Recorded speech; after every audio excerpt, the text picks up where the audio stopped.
Bueno, vamos a ir empezando, ¿no? Aunque no sé, hay más de 100 personas inscritas, pero siempre pasa que se van, en realidad después no pueden y quedan la mitad o algo así, pero de todas formas, como esto queda grabado, después tienen la posibilidad de verlo en el canal, en nuestro canal. Así que vamos a empezar y el que puede conectarse más tarde después verá la primera parte. Bueno, muchas gracias a todos por estar aquí, atender a nuestra convocatoria. Muchas gracias a los nuevos, bueno, que siempre es un gusto ver que se sigue arrimando gente a nuestras propuestas, y muchas gracias a los amigos de siempre que nos dan el apoyo y que con su experiencia nos dan la verdad es que un gran impulso, y el intercambio es fundamental, y la experiencia además de las distintas realidades, como decimos siempre, los distintos países. No hay una forma sola de hacer medicina, hay todas dentro de la buena medicina, que eso es lo que intentamos hacer, pero de todas formas debe siempre valorarse muchas posibilidades diferentes según el contexto socioeconómico, cultural en los que estén nuestros pacientes. Es decir, la medicina va mucho más allá de seguir un protocolo, hay que ver muchas cosas, y en eso es que nos enriquecemos muchísimo con el intercambio de los doctores, como el doctor Rojas de Chile, que nos acompaña siempre, y bueno, y todos los que están webinar a webinar acompañándonos. Así que muchas gracias a todos por estar aquí, y muchas gracias por interesarse. Les pido por favor que en tanto no estén hablando, silencien sus micrófonos para que se escuche lo mejor posible después la grabación, y que vayan poniendo preguntas por escrito, preguntas o si quieren pedir la palabra simplemente, porque yo se las doy. Yo voy a ser la moderadora. Hoy van a estar sobre todo aquí con ustedes Eduardo Medina y Martín Testa, ambos licenciados, que tienen ya sus cursos en CEVIPO desde hace muchos años, y siempre están acompañándonos en la docencia, también en la docencia presencial, que suspendimos con la pandemia, pero esperemos que este último trimestre del año o el año que viene ya podamos retomar. El tema que nos ocupa hoy es nuevamente polisomnografía, poligrafía respiratoria, ver las diferencias, las formas, las indicaciones, en fin, la potencialidad que tiene esto, y preguntan, como les decía, sería genial que nos vayan haciendo las preguntas, que yo se las voy echando o les voy dando la palabra. Tenemos ya algunas preguntas que nos han enviado, con las que iríamos empezando, pero de todas formas, en principio me gustaría que Eduardo y Martín se presenten y hagan como una introducción general de las principales características de los dos grandes tipos de diagnósticos en los que nos manejamos casi todo el tiempo en la paraclínica, ¿no? Para enfrentar a nuestros pacientes y terminar con un diagnóstico acabado de la sospecha clínica. Entonces, bueno, les doy la palabra, no sé cuál de los dos quiere empezar. Antes que nada, saludarlos y pedirles las disculpas del caso de que no estoy logrando, me está superando la tecnología, no estoy logrando activar la cámara con ningún navegador, pero bueno, algunos ya me conocen, otros más tarde van a poder ver cuán feo soy. Agradecerles, que estén ahí apoyándonos e integrándose a esto de la Academia de la Medicina del Sueño que tanto nos desvela, además. Junto con Eduardo Medina, ya hace unos años que estamos trabajando, y junto con la doctora Pedemonte también en esto de la medicina del sueño. Por supuesto que ellos mucho más que yo, más años digo. Y una de las cosas en la que siempre hacemos énfasis y que siempre y que integro nuevamente la palabra desvelo, es lo que siempre estamos mencionando y comentando en nuestros cursos es la necesidad de la formación, ¿no?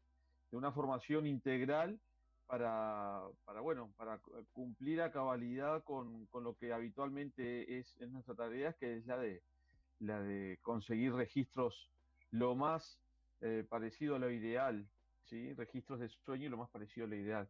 Por eso reitero el énfasis en la formación de los técnicos, fundamentalmente, y, y también de los médicos que están a cargo de los laboratorios, que conozcan cuál es la tarea que nosotros desarrollamos, pero que sepan qué, en qué se puede exigir, qué es lo que hay que exigir en esos registros, en esas noches de registro y lo que obtenemos ahí, ¿no?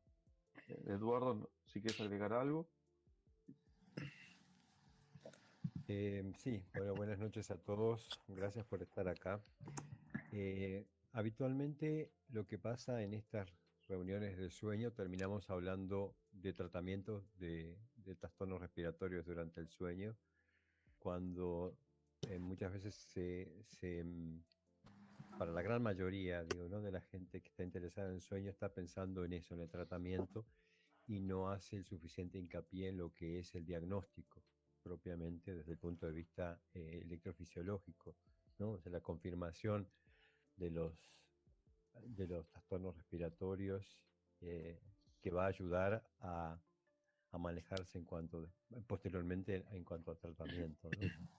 Entonces, la intención no es tanto hoy hablar de tratamiento, sino de lo que tiene que ver con el diagnóstico, tanto en lo que es la polisomnografía, es decir, el registro de diferentes variables durante el sueño y del sueño propiamente, ¿sí? Y sino además de lo que es la poligrafía, la poligrafía cardiorrespiratoria, que si bien es útil en los diagnósticos de trastornos respiratorios durante el sueño, no permite evaluar la calidad del sueño y tiene sus indicaciones, ¿no? La poligrafía respiratoria tiene sus indicaciones, así como la polisomnografía tiene sus indicaciones. Por supuesto que el gold estándar es la polisomnografía, ¿no? Y hablamos en general, cuando hablamos de registros polisomnográficos, estamos hablando de evaluaciones de los trastornos respiratorios, como decía, ¿no? Si bien hay otras alteraciones que pueden presentarse durante el sueño, ¿no?, y que también pueden ser importantes registrar, pero la gran mayoría de los pacientes que llegan al laboratorio de sueño es para evidenciar, para objetivar lo respiratorio, ¿no? Debe ser seguramente además lo que, como les decía, atrae a la gran mayoría que se acerca a lo que es estudios de sueño. Dentro de ustedes seguramente hay gente que hace los registros de sueño, que informa registros de sueño, pero hay gente también que recibe los informes de estos estudios, y que tiene que saber, yo creo, interpretar, más allá de lo que se hace muchas veces con los exámenes paraclínicos, más allá de leer solamente el ensuma, ¿no? Debería tener también la capacidad más crítica para poder saber cómo fue hecho ese estudio, cuál puede ser la calidad de ese estudio, porque de eso va a depender también el informe, ¿no? Pero, sí, Marisa, eso te iba a decir, No, no. alguna pregunta si había... Sí, no, en ese sentido sí creo que vale la pena, ya que hay muchos estudiantes y gente joven que recién se está iniciando la medicina del sueño, que si bien esto no es docente, esto es charlar ya entre personas que tienen dudas concretas, ¿no? Pero, digamos, globalmente vale la pena, me parece, que hacer un panorama general de qué se tratan las cosas. Cuando clínicamente es tanta la confusión de cuándo se mandan estudios y qué tipo de estudios y qué alcances tienen. Entonces, a ver, cuando clínicamente sospechamos un insomnio, o sea, el médico, y eso no se sospecha, el paciente dice, bueno, tengo un insomnio y va a la consulta de la policlínica, jamás se manda de primera un estudio de sueño, una polisomnografía, porque ahí ya sabemos lo que vamos a ver. Es un estudio que está sumamente interrumpido por vigilias, que tiene mucho menos sueño N3 y sueño REM, y además que puede tener cambios electroencefalográficos que están denotando que, porque muchos ya vienen tomando psicofármacos, que bueno, hay que entrar en todo el protocolo del insomnio, no se debe mandar. Si igual el médico quiere mandar porque no se tiene alguna duda, bueno, hay que mandar una polisomnografía completa, porque lo que nos interesa es la arquitectura del sueño, el hipnograma, nos interesa todas las variables autonómicas, ver qué grado de alerta tiene ese paciente. Bueno, pero nunca una poligrafía cardiorrespiratoria, porque a uno le pasa en el Uruguay muchas veces que el médico dice estudio de sueño porque no sabe qué enviar, qué mandar, cómo indicar. Entonces después le coordinan a un insomnio una poligrafía cardiorrespiratoria que por supuesto le da normal y nos llega a eso. Y dijimos, ¿y para qué mandaron eso? Bueno, porque simplemente ponen en las mutualistas, miran el listado de exámenes, ¿cuál es el más barato? Ah, este no, este es caro. Bueno, entonces, digamos, hay como grandes cosas que hay que saber. Una es la polisomnografía para trastornos de sueño extra insomnio. ¿Para cuáles trastornos de sueño? Los respiratorios, que son, como decía Eduardo, lo más común, pero para todas las hipersomnias diurnas también. Es decir, cuando un insomnio nunca tiene sueño durante el día, pero el paciente que dice que tiene somnolencia diurna excesiva, siempre hay que mandarle un estudio de sueño, que debería ser siempre una polisomnografía. Pero bueno, para eso estamos charlando justamente cuáles son los pros, contras de cada uno de los exámenes, para eso vamos a hablar ahora. Pero, digamos, en un mundo ideal, siempre un hipersomne o un aumento de la somnolencia diurna en un paciente, se puede sospechar que puede tener una narcolepsia o una hipersomnia central o un movimiento periódico de piernas, es decir, y todo eso hay que confirmarlo clínicamente con un estudio de polisomnografía completa. Y otras cosas que ya hablaremos, porque por ahí hay alguna pregunta acerca de la combinación para determinar una narcolepsia con la polisomnografía, test múltiple latencias. Hablaremos de eso ahora en unos minutos. Pero en general el esquema es siempre, sea una sospecha de algo respiratorio o un aumento, una somnolencia diurna excesiva, siempre tiene que terminar con un estudio diagnóstico de polisomnografía. Entonces, en ese esquema general es que nos vamos a mover. Perdonen para los que esto es una obviedad, pero de todas maneras, para la gente nueva valía la pena este paréntesis. Y entonces, bueno, vamos a ver qué pregunta Jennifer: ¿qué comorbilidades definen no indicar poligrafía respiratoria? Poligrafía respiratoria, Jennifer, ¿es PGR o polisomnografía? Perdón, sí, PGR, poligrafía poligrafía. Gracias, doctora. Bueno, bien. Martín. Sí, no, hacer énfasis justamente en eso que decías vos, de que cada patología tiene o mejor dicho, cada estudio tiene su propia indicación. En general, me da la impresión de que si bien es un estudio barato, está bastante sobreestimado, y creo que con esto voy a levantar un poco de polvareda, ¿no? Me refiero a la poligrafía cardiorrespiratoria. Digo sobreestimado sobre todo porque se indica a diestra y siniestra sin tener justamente, sin contemplar precisamente cuáles son las patologías o las indicaciones de esta. Entonces, tenemos que determinar eso justamente. Se está hablando cada vez más de que la poligrafía respiratoria es un estudio para confirmar la severidad de los disturbios o de los trastornos respiratorios, pero no para descartarlos. O sea que solamente serviría en aquellos casos en los que en los que el paciente tiene una alta probabilidad de de hacer apneas y en una cantidad importante. O sea, podríamos decir este, bastante severo, ¿verdad? En cuanto precisamente a lo que decía Jennifer, ¿qué comorbilidades, perdón, definen no indicar?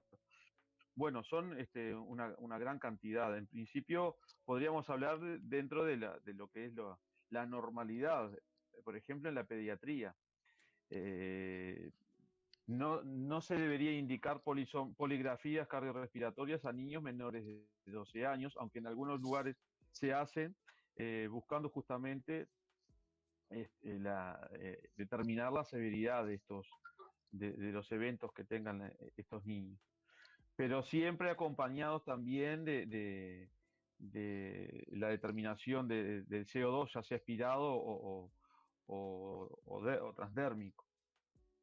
Después el resto de las, por decirlo de alguna manera, una gran cantidad de comorbilidades que están excluyendo de la realización de la poligrafía. Por ejemplo, otros trastornos respiratorios como pueden ser el EPOC, por ejemplo, o la sospecha de la hipoventilación obesidad, o cualquier otro tipo de patología cardíaca, como puede ser una insuficiencia cardíaca, ¿sí? Ese tipo de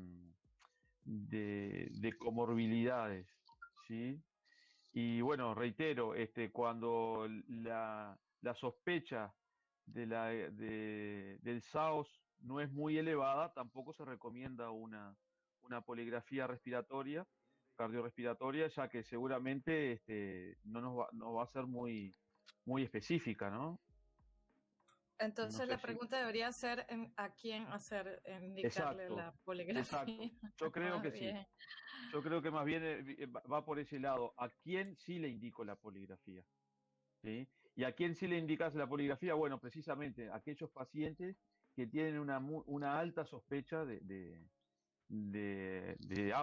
AOS, se dice ahora, ¿no? Apnea obstructiva del sueño, según la nueva determinación de la Academia Española. Sí, se debería ir más bien por ese lado, por aquellos Sí, que sí deberías indicar. Sí, Maris. sí, en realidad todo pasa por la cantidad de falsos negativos que tiene, suponiendo que no se le mueve ningún sensor, que todo fluye bien, pero puede dar un índice de apneas y hipoapneas por hora de registro, porque dicen en los informes muchos de estos equipos hora de sueño, pero no evalúan el sueño. O sea, es hora de registro. Si el paciente durmió poquísimo, o sea, si durmió el 30% de la cantidad de tiempo del registro, entonces nos va a dar un índice 3 veces menor de lo que tiene, porque todas las apneas se van a diluir en todas las horas de registro sin considerar si se durmió o no.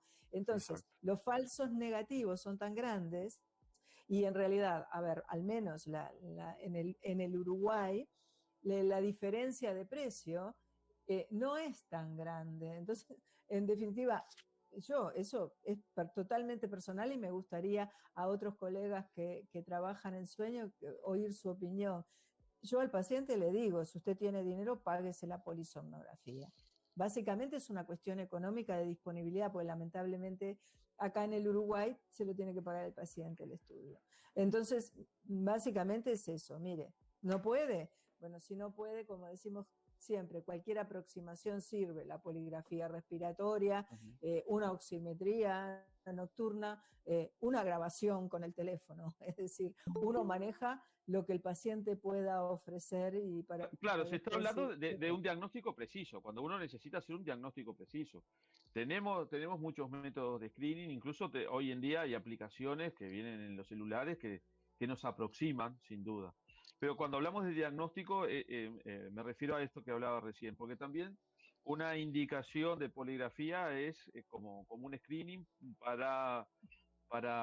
ver cómo va un tratamiento, por ejemplo, que está utilizado mucho por los odontólogos, y acá estoy seguro que hay más de uno, veo por lo menos a uno, que no me va a dejar mentir, que lo utilizan justamente como método de screening para ver, en comparación con estudios diagnósticos anteriores, el desarrollo de un tratamiento, ¿no? Por ejemplo, con un DAM.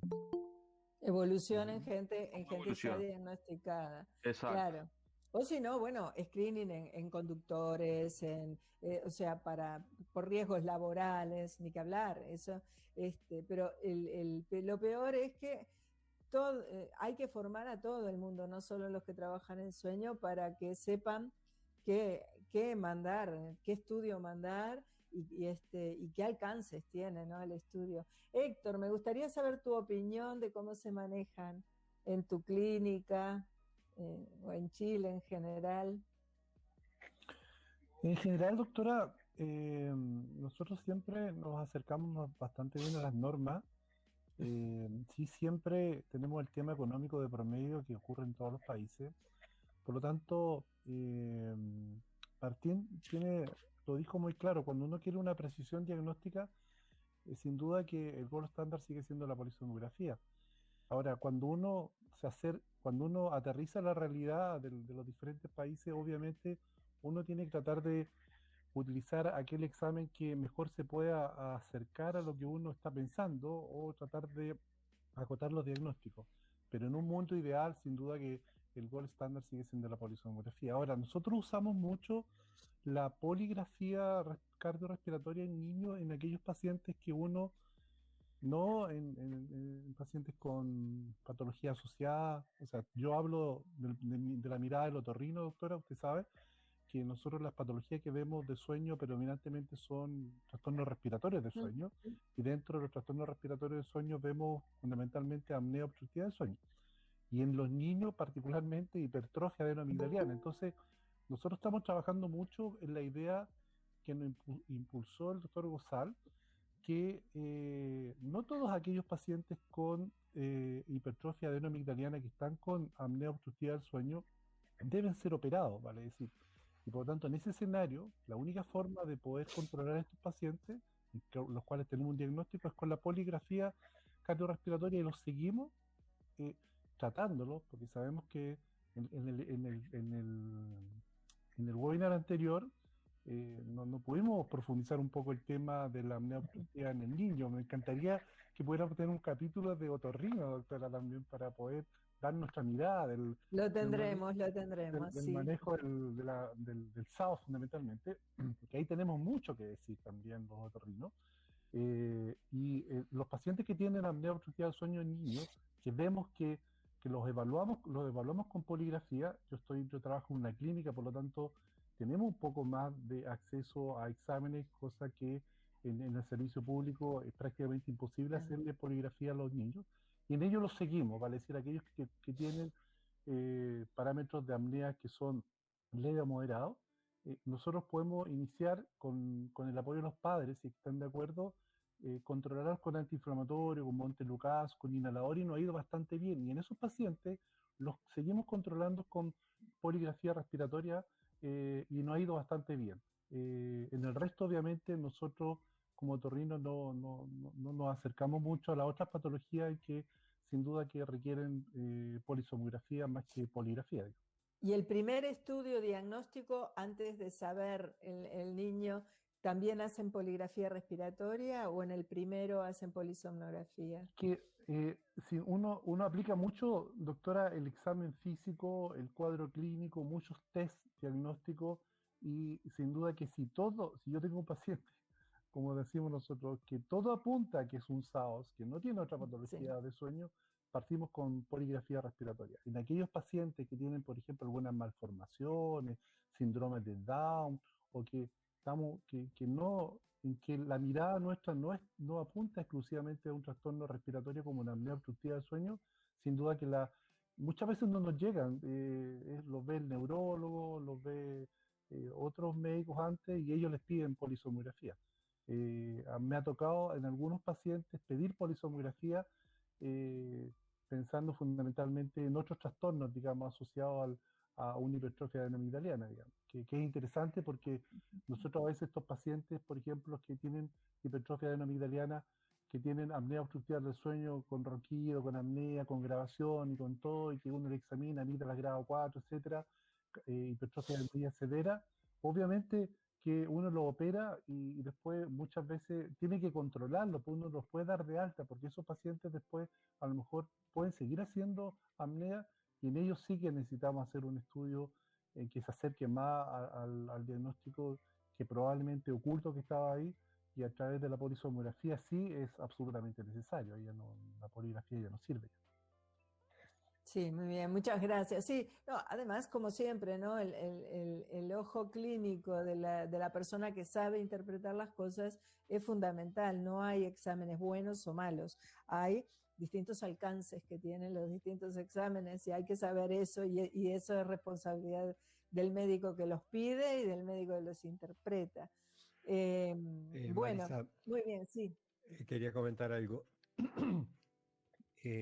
Por un lado, que el problema principal que está en la definición de lo que es la poligrafía respiratoria y lo que es polisomnografía es lo que decía al principio, que la poligrafía no evalúa calidad de sueño, lo cual es muy importante en los niños, justamente, que son los que van a operar seguramente por vegetaciones, por hipertrofia, donde el sueño es tan importante que se mantenga, que se desarrolle normalmente, pues importante para el desarrollo del niño, ¿no? Entonces, a lo mejor con una poligrafía cardiorrespiratoria, aunque esté ya operado, se puede evaluar lo respiratorio, pero no cuánto está afectando esos residuos de apneas o de hipopneas que queden, cuánto está afectando la calidad del sueño. Por eso está, como decía el doctor Rojas, la necesidad de tener una buena clínica con ese paciente, porque es lo principal, ¿no? La clínica es lo que va a dirigir hacia dónde va a ir el paciente a ser estudiado, ¿no? Y por otro lado, algo que decías, que estabas diciendo vos recién, en cuanto a la interpretación de los resultados, ¿sí? Y algo que mencionaste hoy cuando mencionabas sobre el registro cardiorrespiratorio, sobre la cantidad de falsos negativos, porque da el valor de eventos respiratorios por hora de sueño cuando en realidad es por hora de registro, ¿no? Pero también está ahí la calidad o la formación de quien está interpretando, quien está revisando esos eventos, porque si vos ves que el paciente, si hay mucho movimiento durante una hora, durante el registro, cuando estás haciendo, validando los eventos respiratorios, o sea, no dejarlo en automático al resultado del, del de la poligrafía cardiorrespiratoria, sino evaluando a ver cuánto de eso que el equipo da en automático es real. Si uno ve que durante una hora hay mucho artefacto por movimientos de los sensores y demás, seguramente en ese tiempo el sujeto no estuvo dormido, sino que estuvo en vigilia y uno puede eliminar ese tiempo para que el equipo lo cuente. O sea que también está esa otra cosa, ¿no? Es cuánto se confía en el equipo, solamente en lo automático de los equipos, ¿sí? Y cuánto hay que confiar en que alguien que sepa mirarlo y con ojo crítico pueda revisar antes de emitir de tirar digamos, el resultado automático que larga el equipo, ¿no? Yo creo que eso es importante también, o sea que, porque esa es otra cosa que no se dijo, ¿no? Mucha gente confía en el automático del cardiorrespiratorio y no siempre debe confiarse tan plenamente en la tecnología. Está sin audio, Marisa. Sí, ya que empezó a sonar el reloj, entonces. Así que ya queda pautado para los próximos webinars de septiembre, uno de otorrino para respiratorios y del punto de vista del otorrino. Me parece muy bien. Es un tema, sí, que es un debe para nosotros. Y bueno, otras de las preguntas que teníamos era, ¿cuál es el registro más adecuado para determinar el bruxismo y si realmente se puede determinar bien en las polisomnografías, qué electrodos son los más adecuados de colocar? Esa pregunta acerca del bruxismo, que medio en algunos otros webinars lo tocamos, pero muy, muy poco. cosa que les interesa también mucho a los odontólogos, ¿no? Los odontólogos que trabajan en los grupos de sueño y que tratan el bruxismo, siempre esta información les es muy importante. No sé, Eduardo. Ujú. Estás mudo. ¿Tengo que repetir todo lo que dije? Ujú. Decía que en el cardiorrespiratorio no se registra actividad electromiográfica por lo general, o sea que no bruxismo nada. En la polisomnografía habitual no se colocan electrodos específicos en maceteros, que es donde debería colocarse para registrar el bruxismo. Se colocan en los músculos submentonianos y, según entiendo, por los que saben los odontólogos y fonoaudiólogos, no es tan confiable para registrar un bruxismo si estamos registrando, si bien se puede registrar, pero no es tan confiable registrar en submentoniano. O sea que debería colocarse un par de electrodos en maceteros para poder registrar el aumento de la actividad electromiográfica en estos músculos. Yo supongo que no se coloca de rutina porque es un par de electrodos más que se colocan en la cara del paciente, ¿no? Se podría colocar en aquellos pacientes en los que se sospecha. Obviamente, por lo general no se le pide una polisomnografía por bruxismo a nadie, ¿no? Pero si además de todo lo otro que tiene el paciente tiene una historia de bruxismo, bien se le podría colocar un par de electrodos y nada, y se registra como cualquier otro electromiograma, ¿no? Eso, al ser un registro que se hace simultáneo de diferentes variables, es fácil reconocer si ese bruxismo está relacionado con algún otro evento, sea respiratorio o con alguna alteración de la arquitectura del sueño, por ejemplo, con algún despertar, un microdespertar durante la noche. Esto es los efectos de la evaluación objetiva, ¿no?, del bruxismo. Sí, en ese sentido me gustaría, porque con Jacques Sissin, que anda por allí, muchas veces esto lo hablamos, formamos parte del mismo equipo clínico de sueño, y bueno, a él como odontólogo le interesa siempre mucho saber del bruxismo, que uno, claro, no le da tanta bolilla a eso cuando el paciente viene complicadísimo por su apnea o por otras cosas. Pero bueno, Jacques, ¿quieres dar tu opinión respecto a esto, justamente del bruxismo? ¿Ahí se escucha? Sí. Bueno, buenas noches. Sí, es un poco lo que dice Eduardo.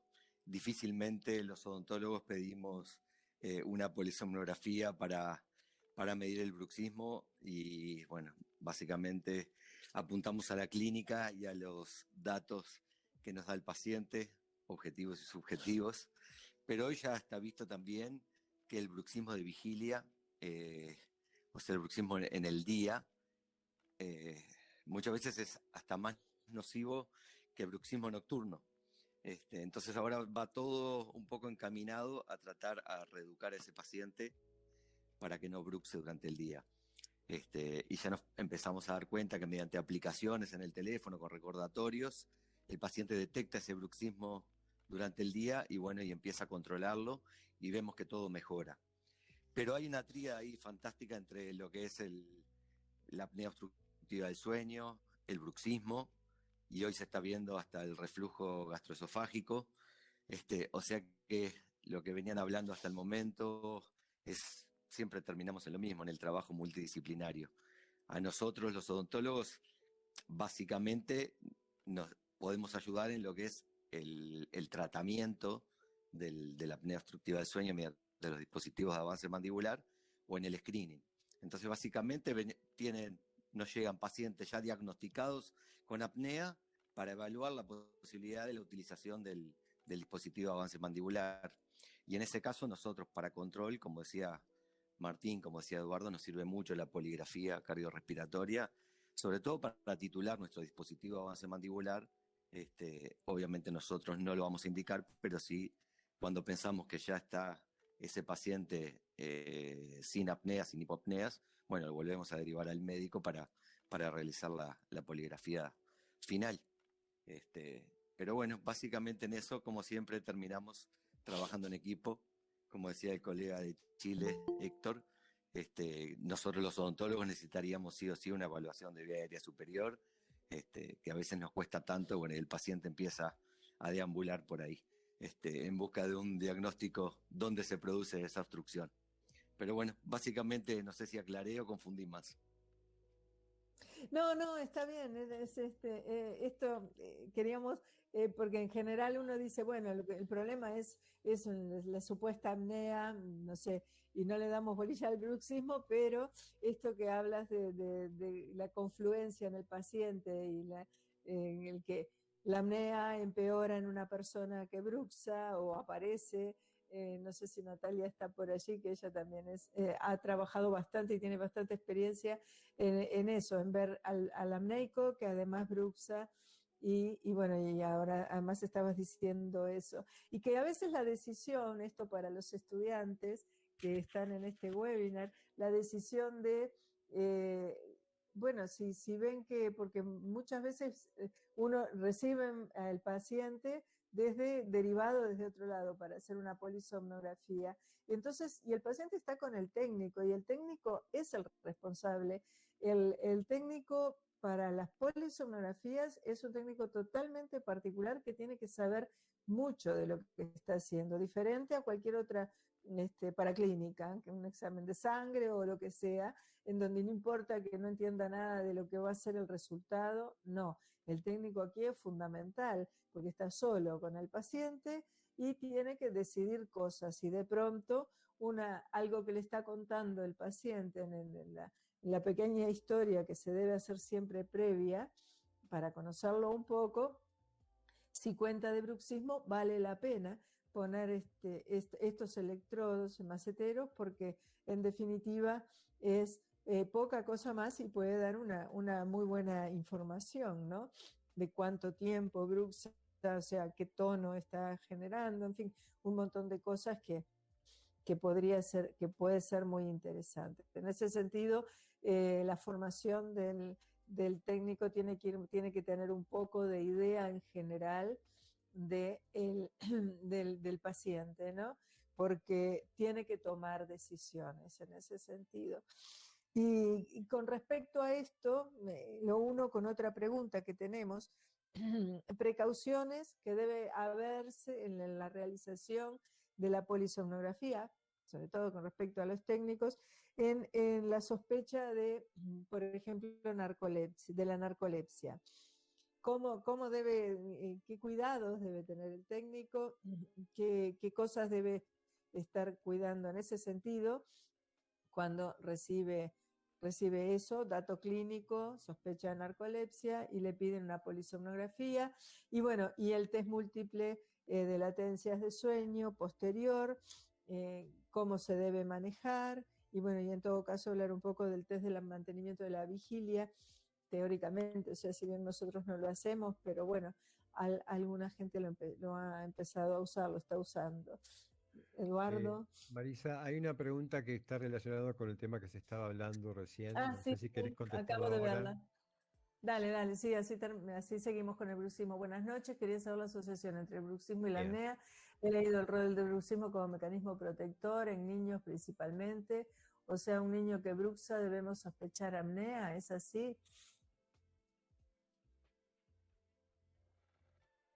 No creí que lo querías contestar vos. No, no. Yo estaba mirando a Jaco, que supuso. O sea, que sí, claro. Ahí está.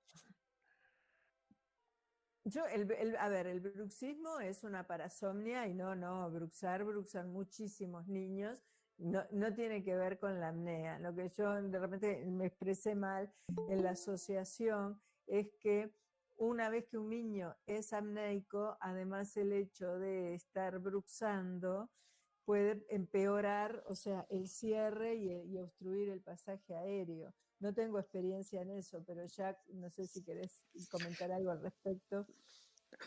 Bueno, mi experiencia en niños no es muy vasta, no me dedico a odontopediatría, pero supongo que, no sé si es colega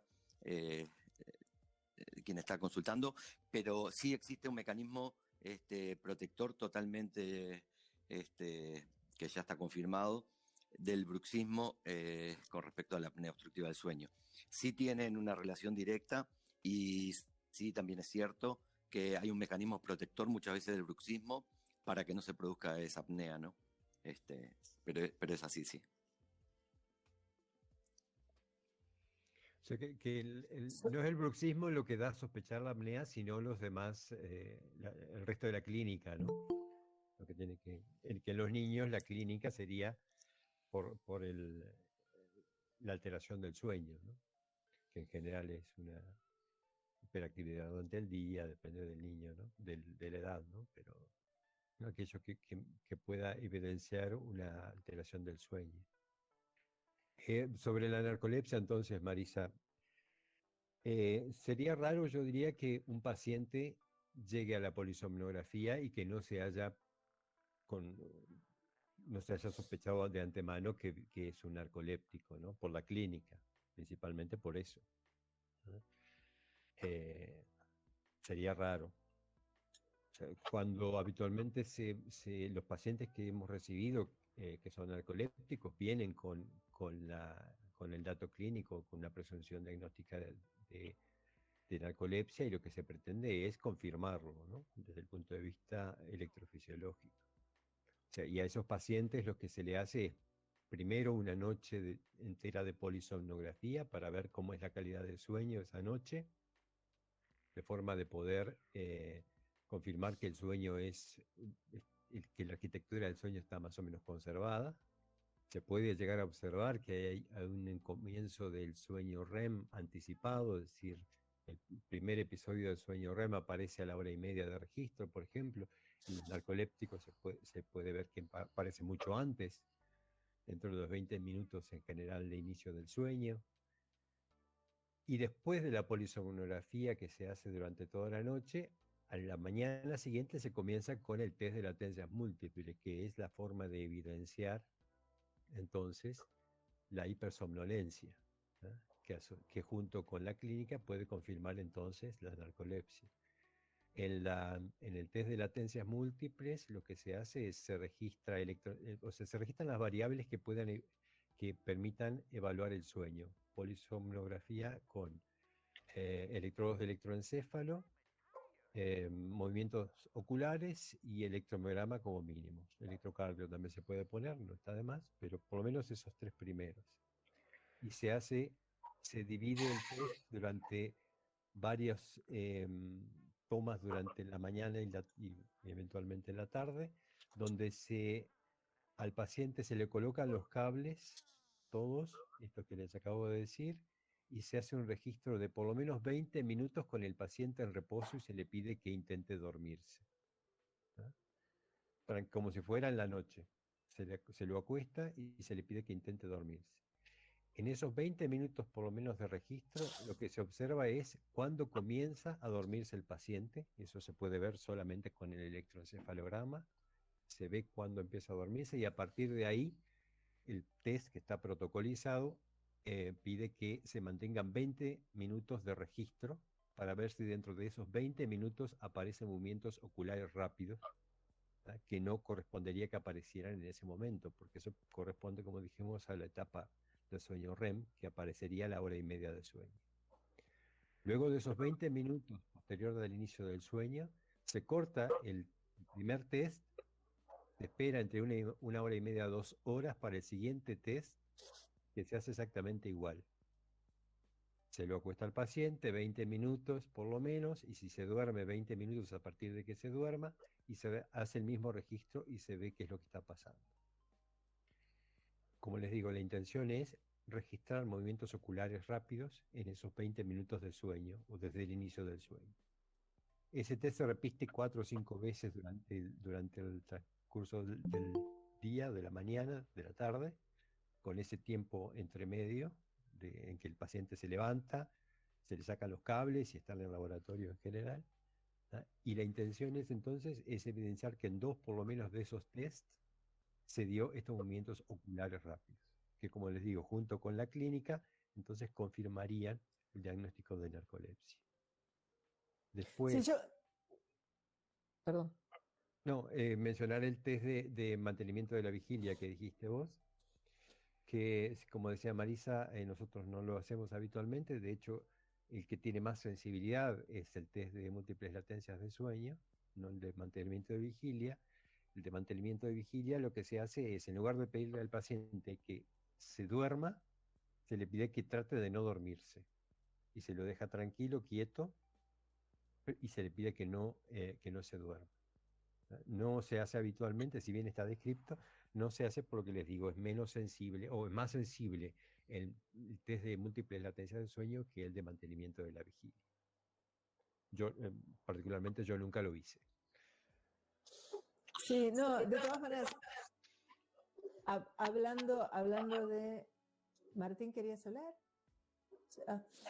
Hablando de la importancia de los técnicos, del rol del técnico, es un poco, querría resaltar que es fundamental. Si el técnico no está estimulando mientras conecta al paciente, muchas veces lo que pasa en la polisomnografía de la noche, en la larga, es que el paciente hace los REM mientras está siendo conectado, hace el sueño REM de entrada, que es lo que suele hacer un narcoléptico, mientras se está conectando. Entonces, por eso decía, es uno de los casos en donde, por supuesto, el técnico tiene que saber a qué se está enfrentando y tiene que estar todo el tiempo tratando de hablarle, de hacerlo hablar, de mantenerlo activo y despierto, para que en el momento que empieza a registrar, captar ese sueño REM, en todo caso, del comienzo del sueño, porque después, si tiene un sueño REM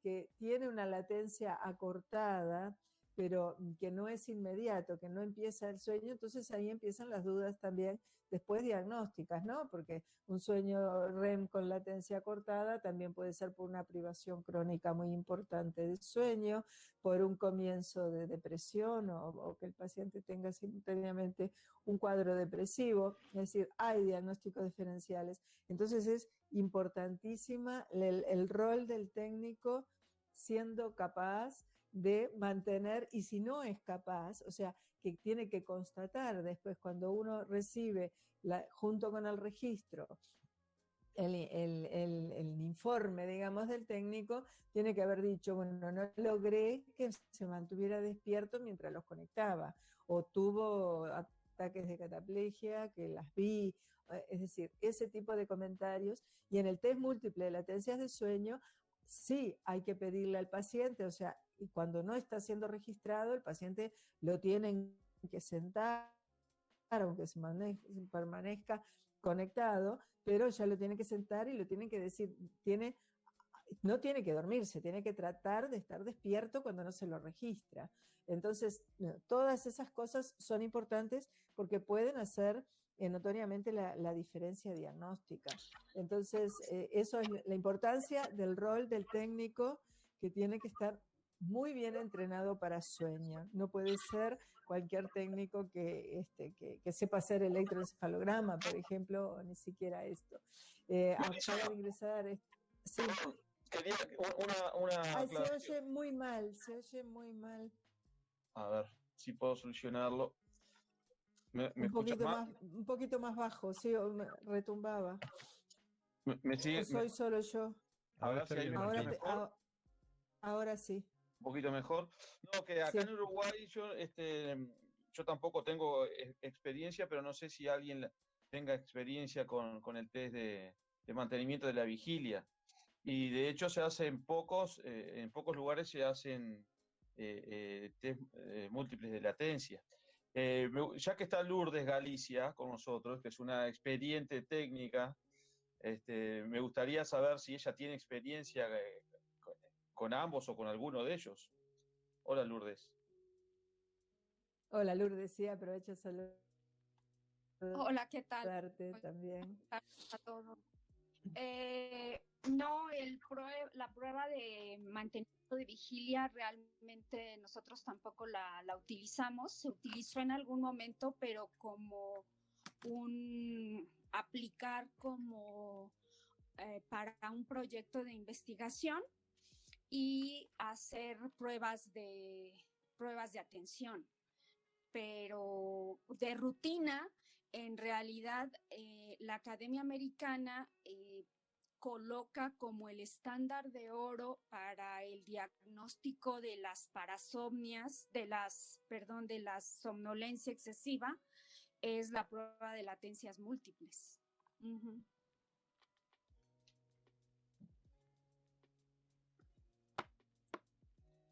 Excelente. Muy bien. Bueno, a ver, estoy leyendo las preguntas. Fernando Retuert, una pregunta que me suele reaparecer cada tanto es sobre el tema anterior, polisomnografía versus poligrafía. Me refiero al dispositivo WatchPad, cuyas respuestas desde la actigrafía, oximetría, ronquido, apneas centrales, etapas de sueño REM, si este dispositivo caro da realmente una buena respuesta sobre esos parámetros, tal vez logre avanzar mucho como pasó aún más cercano científicamente al gold estándar de la polisomno. ¿Cuál es la visión que tienen los participantes sobre este aparato? WatchPad. Yo precisamente lo que tengo es una visión, porque experiencia con ese equipo no tengo ninguna. Pero bueno, evidentemente se ha seguido investigando acerca de la mejor tecnología para producir la mínima invasión sobre el paciente a la hora de realizar el diagnóstico. Me parece que se va por buen camino y da la impresión que tiene una buena perspectiva parece que va bien. Lo que todavía no queda muy claro con este dispositivo es la determinación concreta de las etapas de sueño, que en algunas circunstancias puede ser importante. Pero bueno, creo que de todas las tecnologías que se están utilizando y de todos los estudios diagnósticos que se están utilizando, sigue siendo la polisomnografía el gold estándar, pero el WatchPad, que utiliza la tonometría arterial periférica, es bastante interesante. Bastante interesante. Todavía no hay grandes estudios al respecto, hay algunos sí, pero creo que se debería seguir investigando por ese canal, ¿no? Me parece que tiene muy buen futuro ir por ese lado. No sé si Lourdes tiene, ¿no? Fernando, ¿tienes alguna? Hola, hola, buenas Hola. noches. Sí, opina. Desde Chile, La Serena. Mira, me ha tocado ir a algunos congresos de trastornos del sueño en Centroamérica y en Estados Unidos, donde el WatchPad, que ha pasado también por distintas etapas, hay WatchPad 1, 2, 3, en la actualidad 3, ha demostrado, según los que lo defienden, digamos, a rajatabla, una enorme utilidad, digamos, como incluso en la medición de las distintas etapas del sueño. Y se lo ha llevado, digamos, a equiparar en un porcentaje muy, muy alto a lo que ofrece la polisomnografía. Evidentemente no tiene un electroencefalograma, no tiene un electrocardiograma, pero al parecer los algoritmos que ellos ocupan, este es un aparato israelí que lo han desarrollado mucho, al parecer, como un resultado más típico de los elementos de guerra que se suelen usar cuando se está en esa etapa terrible, pero que accidentalmente surge de repente una aplicación en cosas mucho más simpáticas y benignas y positivas, como es en este caso la ¿cómo se llama? Tonometría arterial periférica. La tonometría, claro que estudia las ondas del pulso, la fuerza del pulso en una forma muy acabada y hace algoritmos a partir de eso, y aparentemente los resultados que eso ha dado han sido de muy buena calidad. Y el gran problema que tiene, yo lo he usado acá durante varios años, pero el gran problema que tiene es lo carísimo que es el aparato digital que tiene que colocarse, porque es un aparato que se usa solamente una vez, es desechable. Entonces el paciente tiene que pagar eso y por supuesto es de un costo muy alto. Pero si de alguna manera eso pudiera, digamos, adelantarme eh, o no tener que ocupar una polisomnografía, por ejemplo, en un niño. Yo soy otorrino. Entonces, como decía el doctor Héctor eh, Rojas, creo, sí. Eh, Nosotros vemos principalmente patología del sueño relacionada con amígdala y adenoides. Entonces, por supuesto, no vamos a llevar a los niños a polisomnografía a cada rato, en algunos casos específicos, pero no como de rutina. Pero este Watchpad sí nos ofrece esa posibilidad de no tener que someterlos a los niños a un examen mucho más caro y más complejo. Perdón, pero la voz está fallando. Gracias. Sí, o sea que, digamos, lo que hacen es como una extrapolación por la actividad autonómica periférica de suponer sueño N1, N2, N3 o sueño REM. Digo, Lourdes lo tenía supongo, ¿no? Yo nunca lo algo vi. para Ahora comentar. Sí, por favor. Ahora, Te iba a Mariana, preguntar justamente. ¿puedo tomar la palabra? Claro, claro. Claro, nosotros sí hemos trabajado con el Watchpad y por supuesto que es un elemento sumamente valioso para descartar apnea obstructiva de sueño, precisamente por cambios que ocurren en el tono arterial periférico y los cambios en el volumen arterial a través del dedo, que sabemos que existen muchos cambios cuando hay apnea.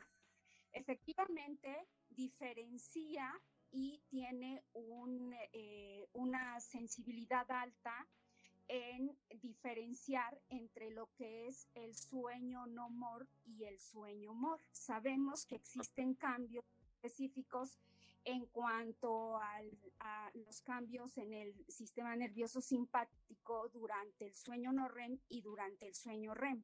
Por lo tanto, dice que identifica fases de sueño, pero en realidad lo único que nos diferencia en el reporte clínico es REM y no REM, y lo hace por los cambios fisiológicos que ocurren durante estas dos fases de sueño. Pero que es un equipo muy útil y que está validado contra polisomnografía, efectivamente sí lo es. Actualmente yo no sé si existe un sensor. Efectivamente, los sensores, tanto el oxímetro como el sensor de tonometría, son desechables. Tiene que utilizarse un sensor por cada paciente y pues sí es extremadamente caro. Pero es más cara una polisomnografía, claro. Pero sí tiene una alta correlación contra el estándar de oro, que es la polisomnografía.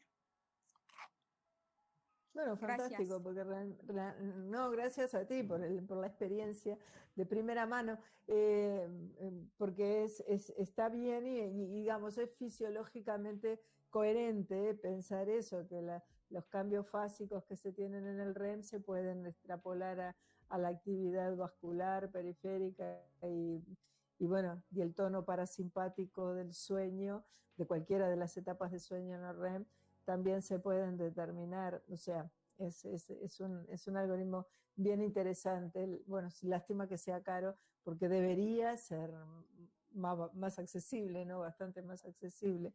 Pero bueno, estoy viendo que ya llegamos como al final. Había algunas preguntas de movimientos periódicos de piernas, pero que bueno, ya como para... ¿Tienen alguna? Lourdes también había dicho que es una apreciación interesante acerca del bruxismo, que en pacientes con bruxismo la polisomnografía estaría indicada para descartar alguna epilepsia asociada. Pero claro, siempre que que clínicamente se sospeche alguna epilepsia, porque claramente el bruxismo es sumamente común, no me acuerdo bien de la prevalencia ahora, pero es sumamente común, y la epilepsia nocturna es sumamente rara, es decir, nunca se manda, sobre todo un niño que bruxó siempre. Otra cosa es cuando empiezan las parasomnias en un adulto. Ahí siempre sí hay que sospechar que no haya una epilepsia nocturna.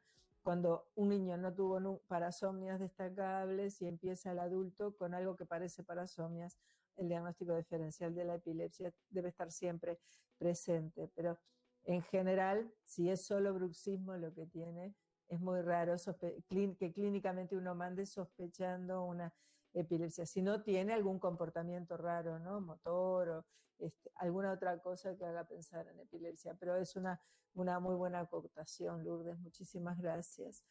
Bueno, una cosita nomás, sí. Perdón, con respecto a la tecnología PAT, reitero que yo no tengo la experiencia, pero tengo entendido que no hay que al final de pronto es indistinto, pero digo, no hay una buena relación en diferenciar apneas de hipopneas. Y que sobre todo es muy sensible para aquellos pacientes que son más bien severos, ¿no? O sea, que lo mismo de lo que hablábamos de la poligrafía respiratoria y queda bastante en la nebulosa aquellos pacientes que no entran en esta caracterización.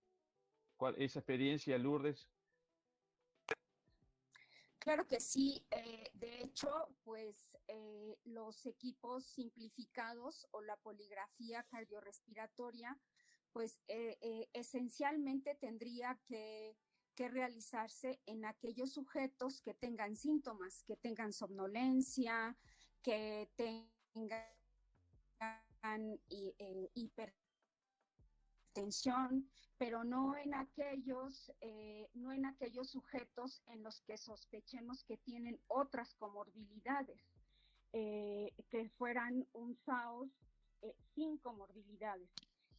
Es en los que nos serviría mucho la poligrafía cardiorrespiratoria, pero y con respecto en al PAT, sujetos en donde sospechamos, pues no. Pero con respecto al PAT, con respecto al WatchPAT, al WatchPAT es muy sensible con aquellos sujetos que están entre moderados y severos, en que tienen somnolencia excesiva diurna y que han padecido o padecen hipertensión arterial. Regularmente Bien. Esos son los pacientes. En niños nosotros no lo hemos utilizado. Gracias, precisamente Lourdes. Por lo que decían. Una, porque en realidad no sé si hay un tonómetro pediátrico, porque el de adulto pues es ancho, el dedo queda fijo en el capuchón del tonómetro. Entonces no sé si hay niños, el dedo quedaría bailando dentro del tonómetro, entonces realmente no sé si exista para niños. Fernando, que dijo que había usado, ¿en niños usó o fue solo en adultos? Si hay para niños. No, no sé, bueno, no está pues mal. Bueno. Sí, creo que ahora puedo responder. Sí, existen dispositivos digitales también para niños. Existen, me parece que son 2 medidas. Una estándar para adultos, pero también hay una más pequeñita para manitos de niños. Yo también supongo que debe haber un límite en eso, porque un dedito muy pequeño a lo mejor no alcanza digamos, a tener un contacto aceptable con los sensores. Pero existen para manos más chiquititas o niños, ¿ya? Además que se pueden ocupar cualquiera de los deditos, cualquiera. Muy bien, muchas gracias. Bueno, estamos pasados de hora, no los queremos entretener más, igual esto seguimos ahora la semana que viene con la terapia miofuncional, que Natalia Osorio, la fonoaudióloga que nos acompaña en el grupo, va a estar mostrando los resultados de sus pacientes y se va a hablar de eso. Y bueno, y aquí Lourdes y Eduardo y Martín están terminando un curso de estadificación, que ha sido un curso muy pedido en CEVIPO, aparte de los cursos que ya están de polisomnografía, titulación de PAP y eso.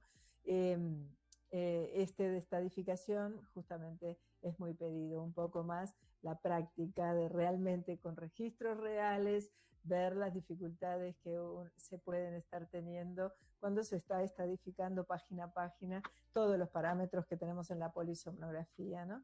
Así que les doy la primicia del próximo curso que va a lanzar CEVIPO en un tiempo. Y bueno, saludarlos, agradecerles una vez más y queda pendiente ya para septiembre otro